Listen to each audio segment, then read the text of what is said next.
Even if you never make multiples, and even if you're not ready to make any Christmas cards, you should definitely watch this video. Why? I'm sharing tips for simplifying elaborate inspiration, tips for die cutting with no warped or damaged plates, tips for intricate die cuts that you probably already know, but if you're like me, you forget until it's too late, and tips for maximizing your productivity. All these tips will work at any time of year, and since today I am making multiples and I am making Christmas cards, I'll also be sharing tips for that. Let's get started. It's been a while since I've made a making multiples video because in 2021 my church Christmas cards didn't get used. I think during that Christmas we were so back and forth on in-person versus virtual and it just slipped through the cracks. So when 2022 came around, I pretty much had enough cards on hand to use. If you're new to my church Christmas card project, I make and donate about 150 cards to my church each year to send to the members. We use it as a fundraiser for our youth programs, and there's more information about that on my blog. Let's start with the inspiration for today's card. I absolutely fell in love with this card by Kelly Taylor. The simple layout and angel theme make this a perfect church Christmas card. What doesn't make it perfect for my project is the amount of coloring on the angel and the ink blending and embossing on the background. These are all time-consuming steps, so I'm going to adapt a few things to make this inspiration work for a fairly quick set of multiples. I made 32 of my cards in one afternoon. Here's how. This Artsy angel set from Honeybee Stamps has this gorgeous angel plus 12 sentiments.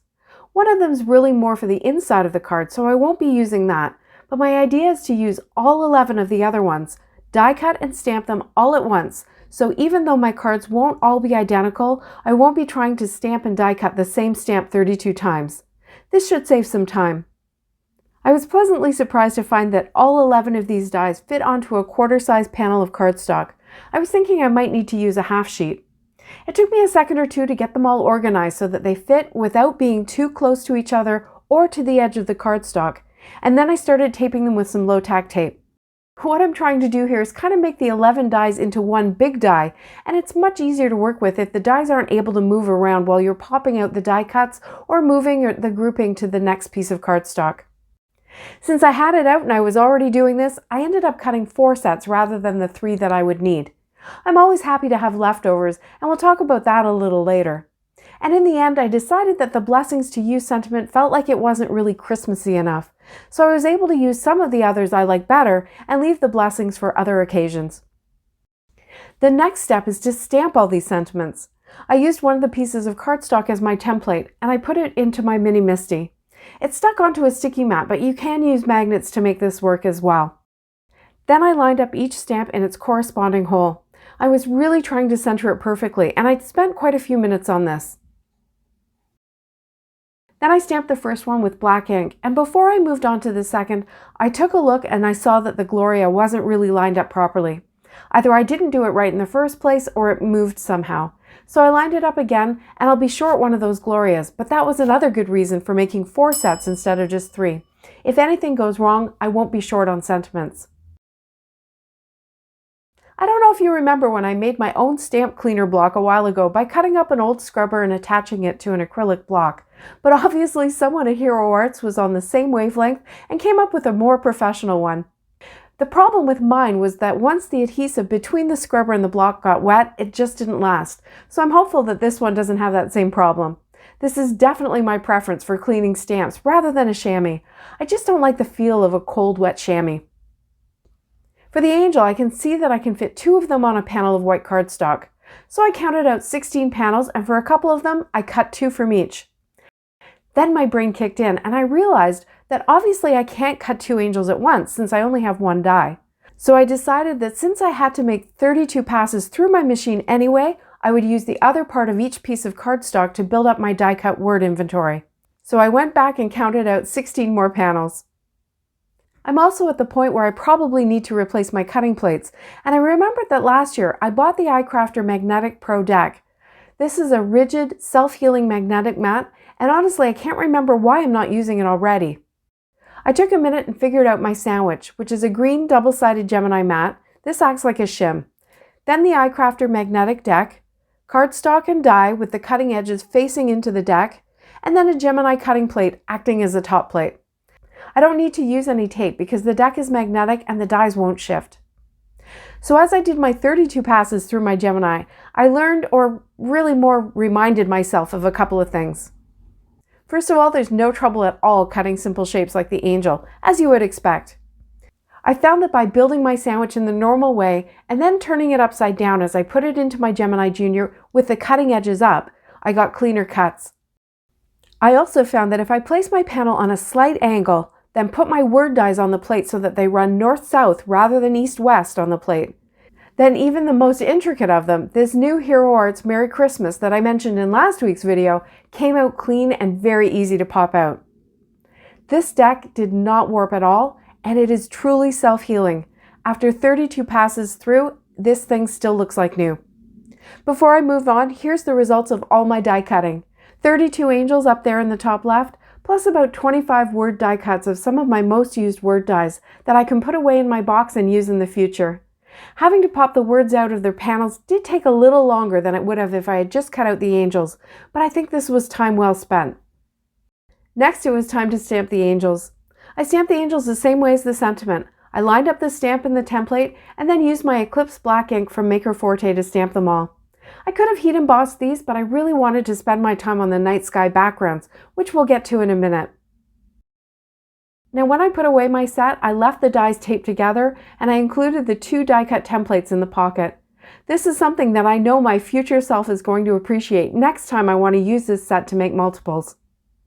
Next, I had to address the coloring issue. Remember the richness of Kelly's coloring?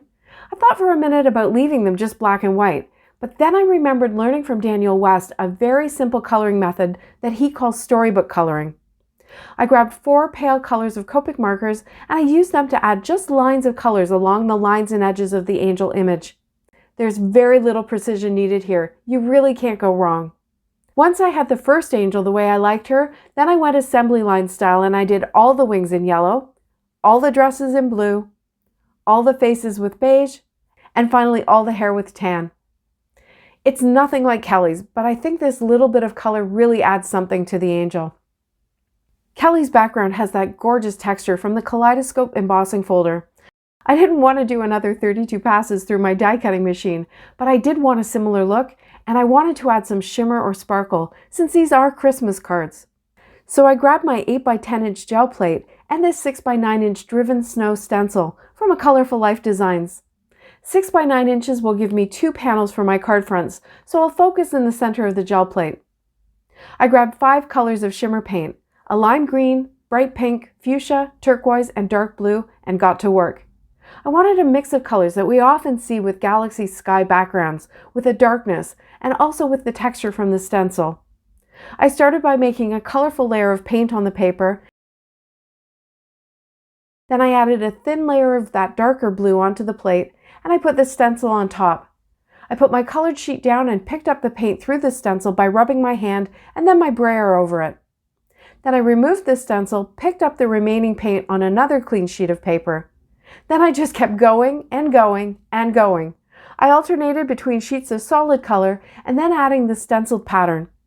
No 2 sheets were the same. I used different mixes of my 5 colors in different proportions, but I always tried to make sure I had that dark blue in to get that night sky look.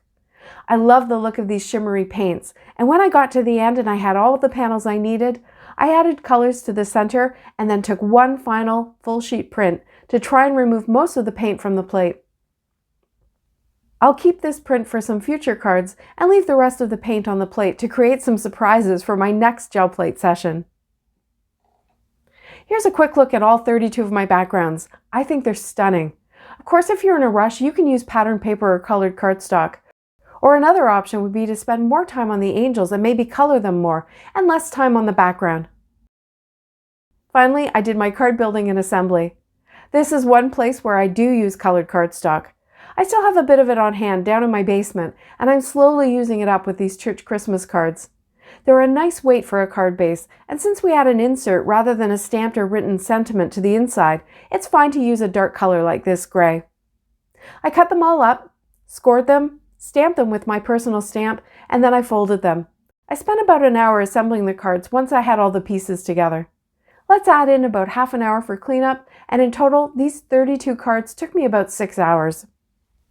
So not only did I get a good start on my church Christmas card project, I can also move Artsy Angel and Driven Snow out of my new bin and into their true homes, and also remove their new tag in my Evernote inventory.